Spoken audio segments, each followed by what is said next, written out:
فرمایا کہ ایکم یحب ان ھذا لہ بدرہم، فرمایا کہ تم میں سے کون ہے وہ شخص کہ جو اسے 1 درہم کے بدلے میں لے لے۔ اللہم صلی وسلم علی رسولک الکریم وآلہ الطاہرین رب اغفر وارحم وانت خیر الراحمین۔ بسم اللہ الرحمن الرحیم۔ بخاری شریف کی حدیث مبارکہ ہے، حضرت ابن عباس رضی اللہ تعالی عنہما آپ اس کے راوی ہیں۔ آپ فرماتے ہیں کہ حضور علیہ الصلاۃ والسلام نے ارشاد فرمایا کہ نعمتان مغبون فیہما کثیر من الناس، فرمایا کہ 2 نعمتیں ایسی ہیں کہ جن کے معاملے میں بہت سے لوگ ان کی کما حقہ قدر نہ کرنے کے سبب نقصان اور خسارے میں ہیں۔ ان میں سے فرمایا الصحۃ والفراغ، فرمایا کہ پہلی صحت ہے اور دوسری فراغ۔ علامہ جلال الدین سیوطی رحمۃ اللہ تعالی علیہ نے حاشیہ موطأ امام مالک کے اندر یہ لکھا کہ علماء نے اس حدیث مبارکہ کی اس طرح وضاحت فرمائی کہ انسان عبادت میں اسی وقت مشغول ہوتا ہے کہ جس وقت وہ صحت مند ہو اور اس کے پاس بقدر ضرورت رزق حلال ہو، کیونکہ کبھی آدمی صحت مند تو ہوتا ہے لیکن کسب معاش سے فرصت نہیں پاتا، لیکن کبھی کسب معاش تو وافر مقدار میں ہوتا ہے لیکن انسان خود صحت مند نہیں ہوتا۔ فرماتے ہیں کہ جس کے پاس یہ دونوں نعمتیں ہوں لیکن پھر بھی وہ کاہلی کے سبب اللہ رب العزت کی عبادت میں مشغول نہ ہو تو وہ بہت ہی خسارے اور نقصان میں ہے۔ حضرت خاقانی رحمۃ اللہ تعالی علیہ آپ فرماتے ہیں کہ 30 برس مجاہدات کے بعد یہ بات معلوم ہوئی کہ اللہ رب العزت کی یاد کے اندر ایک سانس کا گزرنا بھی حضرت سلیمان علیہ السلام کی سلطنت سے بہتر ہے۔ اسی طرح مظاہر حق کے اندر علماء نے یہ لکھا کہ النعمت اذا فقدت عرفت، فرمایا کہ نعمت کی قدر اس وقت ہوتی ہے جس وقت نعمت انسان کے پاس موجود نہیں ہوتی۔ اسی طرح بہت سے لوگ صحت اور فراغ کی نعمت کو مفت میں کھو دیتے ہیں اور ان کی قدر اس وقت معلوم ہوتی ہے کہ جس وقت وہ بیمار ہوتے ہیں یا کسی تشویش میں مبتلا ہوتے ہیں۔ اسی طرح حضور علیہ الصلاۃ والسلام نے ارشاد فرمایا کہ اہل جنت کو جنت کے اندر کسی چیز کی بھی حسرت نہیں ہوگی مگر حق تعالیٰ سے غفلت کے لمحات پر وہاں بھی حسرت ہوگی۔ اور اس دنیا کی حقیقت کو بیان کرتے ہوئے حضور علیہ الصلاۃ والسلام نے ارشاد فرمایا واللہ ما الدنیا فی الآخرۃ الا مثل ما یجعل احدکم اصبعہ فی الیم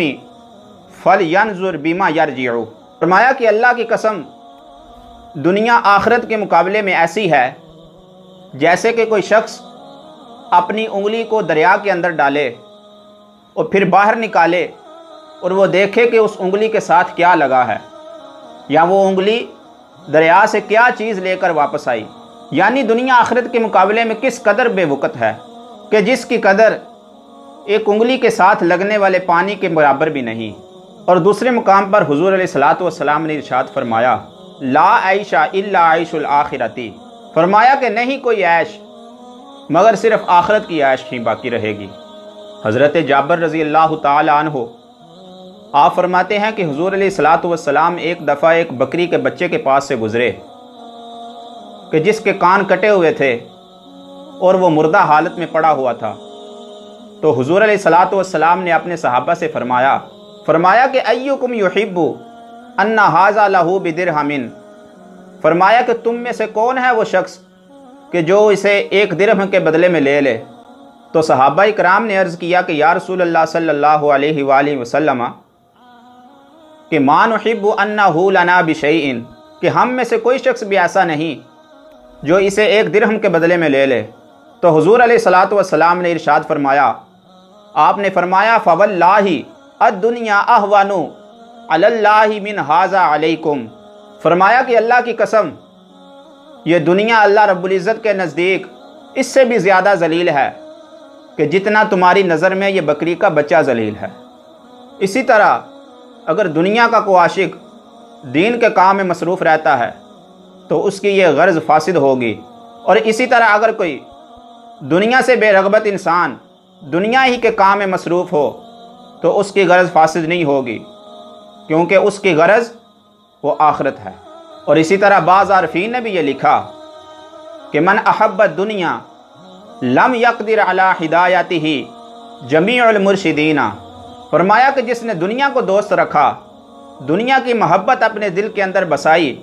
تو فرمایا کہ دنیا کا کوئی مرشد بھی ایسا نہیں کہ جو اسے ہدایت دے سکے۔